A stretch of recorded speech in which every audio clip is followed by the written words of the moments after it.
Hello বন্ধুরা, কেমন আছো সবাই? আশা করছি সবাই খুব ভালো আছো, আর আমিও কিন্তু বেশ ভালো আছি। তো আজ হচ্ছে হোলি, তো সবাইকে হ্যাপি হোলি। আর এখন আমি রেডি হয়ে গেছি, আমরা তিনজনেই রেডি হয়ে গেছি। রেডি হয়ে এখন যাচ্ছি বিচের দিকে, কারণ আজ হচ্ছে হোলি। আর হোলিটা কিন্তু এবছর আমাদের দীঘাতেই সেলিব্রেশন করা হবে। তো দেখতেই পাচ্ছ, এটা আমাদের হোটেল রুম। আর এই হোটেলটা কিন্তু 5 তলা পর্যন্ত আছে, আর লিফটও আছে হোটেলে। তারপর দেখো, এখানে এখন চলে এসেছি ব্রেকফাস্ট করতে, কারণ এখন বেজে গেছে সকাল 10:30-11টা মতন, এখনও ব্রেকফাস্ট করা হয়নি। তো ভাবলাম ফার্স্টে ব্রেকফাস্ট করে নিই, তারপর তো হোলি সেলিব্রেশন করবই। তারপর দেখো ব্রেকফাস্ট করে নিয়ে এখানে চলে এসেছি এখন আবির কিনতে। কালকে অনেকগুলো দোকান যদিও ছিল, কিন্তু আজকে একটাই দোকান দেখতে পাচ্ছি, মানে খোলা আছে আর কি। তো এখান থেকে একটু আবির কিনে নিলাম। রং তো আর খেলবো না, কিন্তু আবির তো অবশ্যই খেলবো। একটু রং না মাখলে হয়, আজকে রং খেলার দিন বলতে গেলে। আর তারপর দেখো, এখানে এখনও কিন্তু মানে জল কিন্তু এখনও পুরো একদম বোল্ডারের সামনেই আছে। তো আমরা এখানে বসে অনেক এনজয় করেছিলাম, যদিও প্রচুর রোদ, কিন্তু জল রয়েছে বলে অতটা মালুম পড়ছে না। তারপর দেখো এখানে কত বড় বড় ঢেউ আসছে। তারপরে এখানে আমরা এখন রং খেলছিলাম সবাই মিলে। আর এখানে এই ফগগুলো কিনে নিয়ে এসেছিলাম, যেটা একদমই বাজে, অনলাইন থেকে অর্ডার করা ছিল, একটুখানি জ্বলতে না জ্বলতেই শেষ। তারপরে দেখো এখানে এখন আস্তে আস্তে আমরা এবার সমুদ্রে আর কি স্নান করব। তো আর একটা ফগ জ্বালানোর চেষ্টা করলাম, কিন্তু এখানে এত হাওয়া যে জ্বলছেই না। 2000 years later. দীঘার সমুদ্রে স্নান করতে করতে কখন যে এত বেলা হয়ে গেছে সেই খেয়ালটাই আর কি ছিল না। এখন বেজে গেছে দুপুর 3টে মতন। আর দেখো আমরা এখন স্নান করে একবারে ফ্রেশ হয়ে রেডি হয়ে নিয়েছি, কারণ এখন যাব দুপুরে লাঞ্চ করতে। প্রচুর জোর খিদে পেয়ে গেছে, আর মানে এত বেলা হয়ে গেছে ভাবতেই পারিনি।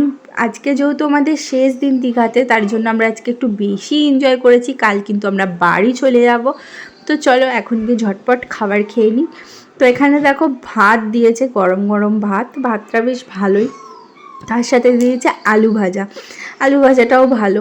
তার সাথে দিয়েছে লেবু, আর লেবু চটকে ডাল দিয়ে ভাত মেখে খেতে কিন্তু অসাম লাগে। ডালটাও যথেষ্ট ভালো করেছিল। আসল কথা খিদে পেয়েছিল, তো তাই জন্য সব কিছুই বেশ ভালো লাগছিল। তারপর দেখো এখানে একটা মাছের মাথা দিয়ে একটা তরকারি করেছে, মিক্সড ভেজ তরকারি, যেটা খেতে খুবই ভালো ছিল। আর একটা আলু তরকারি, আলু পটল তরকারি করেছিল, ওটা কিন্তু নিরামিষ ছিল, ওটাও খেতে ভালো ছিল। আর এখানে দেখতেই পাচ্ছ একটা বড় সাইজের চিংড়ি মাছ, যেটা আর কি খেলাম। তারপরে এখানে চাটনি পাঁপড় তো দিয়েই ছিল। তো খাওয়া দাওয়া শেষ করে এখন চলে এসেছি সমুদ্রের ধারে, কারণ আমি কদবেল মাখা কিনবো। তো তোমরা তো জানোই, আগের ভিডিওগুলো তো দেখেছো যে আমি কদবেল মাখা খেতে কতটা নাই ভালোবাসি। তারপরে এখানে দেখো এই আমগুলো বিক্রি হচ্ছিল, তো একটা আমও নিয়ে নিলাম। আমটা খেতে কিন্তু মানে মাখাটা আর কি জাস্ট অসাম খেতে কিন্তু। 2 hours later. তারপর কিছুক্ষণ রেস্ট নিলাম রুমে এসে রেস্ট নেওয়ার পরে দেখো এখন রোদটা কিন্তু চলে গেছে, আর এই ওয়েদারটাও কিন্তু দারুণ লাগবে। একটা টাইমও আমি আজকে মিস করতে চাই না, তার জন্য ঝটপট করে রেডি হয়ে গেছি, কারণ কাল আমরা বাড়ি চলে যাব, আগেই বললাম। তো আজ যাওয়ার আছে আমাদের ওল্ড দীঘায়। আর এই দীঘার সমুদ্রের ধার ধরে হেঁটে যেতে কিন্তু অসাম লাগবে ওল্ড দীঘা যেতে।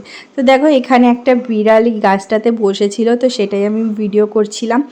আর হচ্ছে চলো সমুদ্র দেখতে দেখতে ওল্ড দীঘার দিকে যাই। মেয়েও কিন্তু এতটা হেঁটে হেঁটে যাবে, তো তার জন্য আমরা অনেক জায়গায় বসে বসে আর কি যাচ্ছিলাম, অনেক জায়গায় বসতে যাচ্ছিলাম।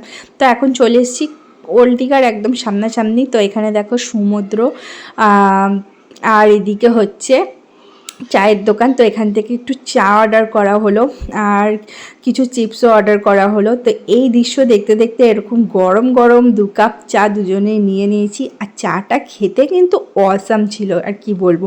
চায়ের কালারটা দেখে নিশ্চয়ই বুঝতেই পারছো কতটা সুন্দর খেতে ছিল। আর হচ্ছে এরকম একটা ভাইবস, যেখানে এরকম একটা সমুদ্র রয়েছে, তার সাথে চা, হালকা হালকা হাওয়া দিচ্ছে, হালকা হালকা না বেশ ভালো হাওয়া দিচ্ছে, জাস্ট জমে গেছিলো চা খাওয়াটা। আর আমি চা খেতে কিন্তু প্রচণ্ড পরিমাণে ভালোবাসি। তারপর দেখো এখানে অনেক ধরনের দোকান শুরু হয়ে গেছে, কারণ আমরা কিন্তু ওল্ড দীঘায় চলে এসেছি। আর সবই বাচ্চাদের খেলনা থেকে শুরু করে সব কিছুই কিন্তু বিক্রি হচ্ছে। হামানদিস্তা, বা ঘরে কিছু সাজানোর শোপিস। তো আমি এখানে হার ট্রাই করছিলাম যে একটা স্মৃতি হিসাবে নিয়ে যাব বলে।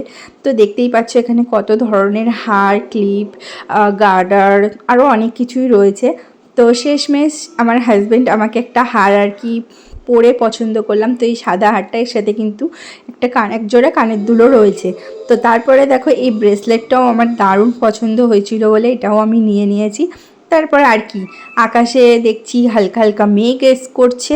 তো আমরা এখন এবার নিউ দীঘার দিকে যাওয়ার জন্য পথ ধরলাম। আর এবার কিন্তু আর হেঁটে যাব না, এবার দেখি একটা টোটো বা অটো পেলে খুবই ভালো হয়, কারণ এতটা হেঁটে যেতে গেলে মনে হচ্ছে বৃষ্টিতে ভিজে যাব। বৃষ্টি আসার মতন অবস্থা কিন্তু হয়েই গেছে।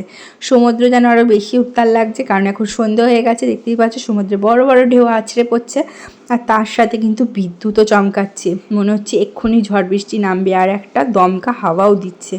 তো যাই হোক, আমরা তাড়াতাড়ি করে খাবার কিনে নিয়ে চলে এসেছি রুমে। এদিকে কিন্তু বৃষ্টিও শুরু হয়ে গেছে। তো দেখতেই পাচ্ছ এখানে রয়েছে চাউমিন, আর তার সাথে রুমালি রুটি, আর যত সম্ভব চানা মশলা ছিল, আর স্যালাডও ছিল। তো এই ছিল আজকের মেনু। আর বাইরের দৃশ্যটা দেখো, কিছুটা এরকম বৃষ্টি হচ্ছে। তো ভিডিওটা কেমন লাগলো অতি অবশ্যই কমেন্ট করে জানিও। আর যদি ভিডিওটা ভালো লাগে তাহলে প্লিজ প্লিজ চ্যানেলটা সাবস্ক্রাইব করে দিও, আর একটা লাইক করতেও ভুলো না। তো এরকম নতুন নতুন ইন্টারেস্টিং ভিডিও পেতে গেলে কিন্তু আমার চ্যানেলটাকে সাবস্ক্রাইব করে নিতে হবে। তো দেখা হবে খুব শিগগিরই নতুন একটা ভিডিও নিয়ে। সবাই খুব ভালো থেকো আর সুস্থ থেকো, সাবধানে থেকো। Tata, bye bye.